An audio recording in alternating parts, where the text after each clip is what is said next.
আজকে আমি তোমাদেরকে এরকম পিন্টারেস্টে একটি বুকশেলফ আইডিয়া দিব, যার জন্য আমি একটি কার্ডবোর্ডকে হোয়াইট কালার পেপার দিয়ে মুড়িয়ে নিয়েছি। যদিও আজকে একটি লং ভিডিও পোস্ট করার ইচ্ছা ছিল, বাট সময়ের জন্য আমি পারতেছি না, কজ সামনে পরীক্ষা, আমার প্রচুর পরিমাণ পড়তে হয়, সময় খুব কমই পাই। আজকের ভিডিও দেওয়ার ইচ্ছা ছিল না, বাট আমি জাস্ট একটু আগে ভিডিওটা বানিয়ে এখনই এডিট করে পোস্ট করতেছি। তো আমি এখানে কিছু স্নেক প্ল্যান্ট আর মনস্টেরা প্ল্যান্টের মতো কেটে রং করে নিচ্ছি গ্রিন কালারের। আমি অনেকগুলো এলিমেন্টই বানাবো বুকশেলফের মধ্যে রাখার জন্য।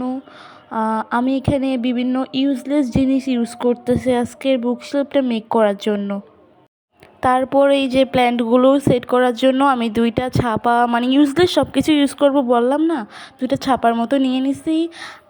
কজ আমি গরিবস, তো আমি এখানে ক্লে কম ইউজ করতে চাইতেছি, তাই আমি আগে এখানে টিস্যু দিয়ে দিয়েছি ছিঁড়ে ছিঁড়ে, যাতে করে মানে আমার ক্লে বেশি না লাগে।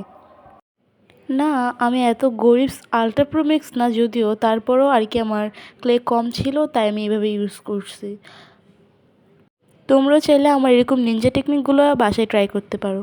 তারপর আমি একটি ফেরি হাউস পেলাম, যেটা আমি অনেক আগে বানিয়েছিলাম, মিনি একটা ফেরি হাউস।